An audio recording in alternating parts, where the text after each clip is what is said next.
안녕하세요. 위로관 무섭지 않아요. 라는 제목으로 강의를 해드릴 가톨릭대학교 대전성모병원 영양집중지원팀 외과의사 유한모입니다. 부제를 좀 정해봤습니다. 여러분들이 위로관이라 그래서 위에 이렇게 음식, 그러니까 급식이죠. 관급식을 공급할 수 있는 그런 경로를 만드는데 조금 정보를 더 드리고 그래서 조금 손쉽게 결정하실 수 있도록 도움을 좀 드리려고 그러고요. 부제는 올바른 경관급식로의 관리 방법입니다. 강의 시작하겠습니다. 처음 부분에서 말씀드릴 내용은 경관급식에 대한 이해와 공급로에 대한 비교입니다. 먼저 경관급식에 대해서 말씀드리도록 하겠습니다. 경관급식이란 위장관의 기능은 정상이지만 입으로 충분한 영양을 섭취하기 어려운 경우에 관을 통해서 직접 위장관으로 영양을 공급하는 방법을 말합니다. 뭐 어떤 경우에 하게 되는지 살펴보면요. 환자가 이제 의식이 떨어지거나 혹은 이제 삼킴 곤란 등의 여러 근육들이 사용되는 일인데요.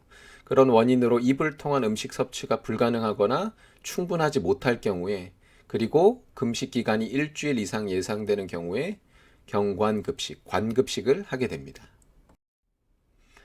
경관급식을 통한 영양 공급의 장점은 크게 세 가지입니다. 첫 번째는 좀 더 생리적이다. 이 위장관을 사용함으로써 이 위장관 안쪽에 있는 점막의 위축을 방지하고 그래서 조금 더 이 점막이라는 게 많은 걸 흡수하고 또 분비하는 그런 기능들이 있는데 안 쓰면 위축이 되거든요. 그런 것들을 막을 수 있습니다. 그리고 합병증이 적다입니다. 뭐 이 경장 영양 공급을 빨리 하면 할수록 정맥 영양과 비교해서 혈액의 감염의 발생 빈도가 적어지고요. 계속 이제 어떤 분비를 정상적으로 유지함으로 점막 상태를 정상적으로 유지함으로 인해서 위장관 출혈의 위험을 낮출 수 있습니다. 그리고 경제적입니다.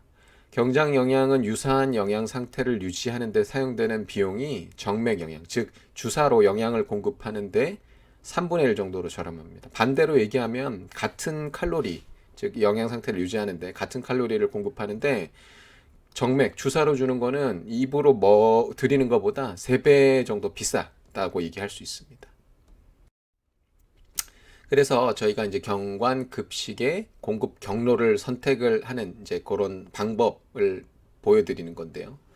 첫 번째, 이 위장관 기능이 가능한가를 먼저 평가합니다. 만약에 위장관 기능 자체가 정상적이지 않다. 그러면 어쩔 수 없이 정맥 영양, 즉 주사로 영양을 공급하는 수밖에 없고요. 위장관 기능이 가능하다라고 하면 입으로 충분히 먹을 수 있나를 평가를 합니다. 그래서 하루 먹어야 될, 공급돼야 될 칼로리, 즉 열량의 70%가 가능하다면 입으로 드리는 것을 이제 결정합니다. 하지만 그렇지 못할 경우에는 저희가 이 경관급식을 지속해야 되는 예상 기간이 얼마인지를 평가합니다. 그래서 4주 이상 공급해야 된다라고 판단이 들 때는 위로관, 즉 뱃줄이라고 부르는 그런 위로 혹은 장으로 바로 음식을 공급하는 관을 만들도록 그렇게 결정을 하고요.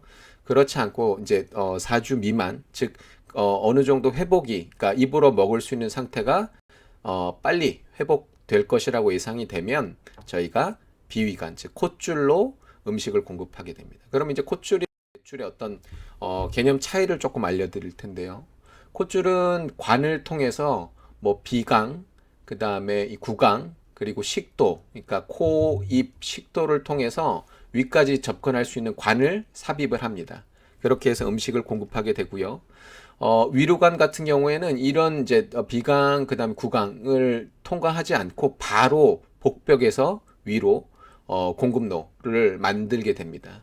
따라서 구강, 비강을 거쳐가지 않아도 되기 때문에 잘못 어떤 음식을 공급할 수 있는 가능성이나 공급하고 역류가 되는 가능성을 좀 더 줄일 수 있는 방법이 위로관 영양 공급법이라고 할 수 있습니다. 그러면 어떤 방법이 더 좋을까? 사례를 한 두 가지 보여드릴 텐데요. 첫 번째 사례를 보면 치매 환자 A씨는 70세 여자 환자고 원래 이제 콧줄의 이름이 레빈 튜브입니다. 레빈이라는 사람이 이렇게 고안을 했다 그래서. 근데 이거를 이제 억지로 잡아 뽑으려다 또 피투성이가 됐다라는 그런 내용입니다. 음식을 삼키지 못하는 A씨였는데 유동식을 공급해 줄 수 있는 이 콧줄이 거의 이제 생명줄이나 다름없는 상황이겠죠. 근데 이거를 뭐 치매 환자시고 그러니까 꼭 필요하다라는 거를 이제 본인이 납득하지 못하고 불편하면서 자꾸 떼어내려고 하고 억지로 떼어내려고 하다 보니까 코피가 나고 이런 상황이 반복됐던 것 같습니다. 그래서 담당 주치의는 2에서 4주 간격으로 콧줄을 교체할 때마다 시술을 거부하는 환자와 의료진이 전쟁을 치른다. 그러니까 굉장히 좀 불편하고 어려운 상황을 얘기하는 것 같습니다. 두 번째 사례는 파킨슨 병처럼 몸이 굳는 다계통 위축증 환자인 김모 씨, 56세 여자분이시고요. 지난해 3월경 경피 위로술, 아까 말씀드린 뱃줄입니다. 콧줄 대신 이런 뱃줄을 달고 난 뒤 표정이 한결 평온해졌다라고 합니다. 이 경피 위로술, 뱃줄은 배 구멍 내서 위장에 직접 유동식을 공급하는 시술인데 이제 보호자인 김 씨 언니는 콧줄을 달았을 때는 숨 쉬는 것도 괴로워해 보여서 안타까웠는데 이제는 마음이 놓인다라고 얘기했다라는 그런 이제 사연들입니다. 그래서 아무래도 뱃줄은 이런 위장으로 직접 어떤 공급로를 낸다라는 것 때문에 많이들 좀 두려워하지만 실제로 환자들에게는 훨씬 더 편하게 오랫동안 유지할 수 있는 방법이라고 할 수 있습니다. 이건 2017년도에 보도가 된 내용인데요. 당시 이제 국민건강보험공단 자료를 통해서 이런 기사가 난 적이 있습니다. 이 콧줄로 공급하는 데 대한 어떤 비용과 이제 현재 상황을 조사를 했고요. 뱃줄로 공급하는 이제 인원, 뭐 상황들, 비용, 의료 부담, 비용 같은 것들 이제 조사를 했는데 결국에는 이제 여기서 이 기사가 얘기하려고 그러는 바는 뱃줄로 영양 공급을 하는 것이 훨씬 더 경제적으로 유리하고 부작용 혹은 불편이 덜하다는 걸 얘기를 하고 있습니다. 실제로 이 시술하는 인원들을 보면 4만 명 대 3천 명 차이가 꽤 많이 나죠. 콧줄을 훨씬 더 많이 하고 있고요. 본인 부담 의료비는 한 번 설치하는데 2,000원에서 한 4,000원 정도 드는 것으로 돼 있고 배출 같은 경우에는 9만 원, 한 약 10만 원 돈 정도 생각하시면 되는데요. 교체 주기를 생각하면 훨씬 더 경제적일 수 있습니다. 그래서 이 뱃줄이 환자분들한테 조금 더 유리할 수 있다라는 그런 기사도 이렇게 보고된 적이 있습니다.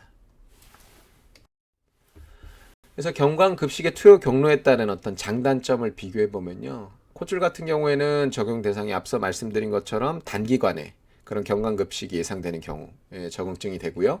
배출 같은 경우에는 장기간 관급식 그리고 비강 어떤 뭐 변형이라든가 혹은 뭐 수술 이런 여러 가지 이유로 코로 관을 삽입하기 어려운 경우가 적용 대상이 되겠습니다. 그 외에는 뭐 어떤 따로 이 뱃줄에 대한 금기 즉 설치하면 안 되는 경우는 없기 때문에 대부분 장기간 관급식이 필요한 환자들이라고 생각하시면 될 것 같습니다.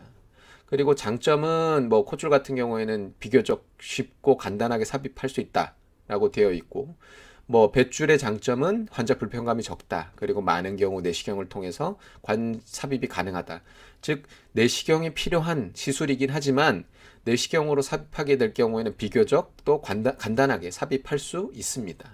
단점으로는 콧줄은 이제 흡인의 위험이 높다라고 되어 있습니다. 관이 계속 이런 위나 식도 연결부에 이렇게 거치가 돼 있고 이런 우리가 괄약근이라 그래서 역류를 막아주는 부분에 관이 통과가 되어 있는 상태이기 때문에 흡인의 위험이 높고요.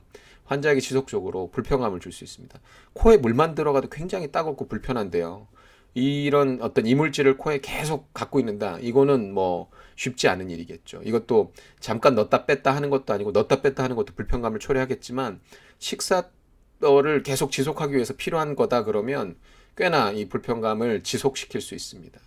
반면에 이제 뱃줄의 단점으로는 어떤 수술이나 시술 과정이 필요하다. 그리고 관 삽입 부위에 일정 기간 동안 감염 관리가 필요하다. 뭐 유지하다 보면 이게 직접 장에 연결되어 있기 때문에 소화액, 위산이나 혹은 장액 등의 유출로 피부 손상이 발생할 수 있다. 그리고 관 제거 후에는 원래는 저절로 대부분 안 뭅니다. 근데 영양 상태가 좋지 않거나 이 관 주변 이제 삽입했던 부위 주변에 염증이 지속될 경우에는 장피 누공이라 그래서 이게 저희가 치료적 즉 음식을 공급하기 위해서 일부러 만든 그런 누공인데요. 그 누공이 저절로 아물지 않아서 결국에는 어떤 추가적인 치료를 통해서 이 누공을 닫아줘야 되는 즉 치료를 따로 해야 되는 그런 상황이 생길 수 있습니다.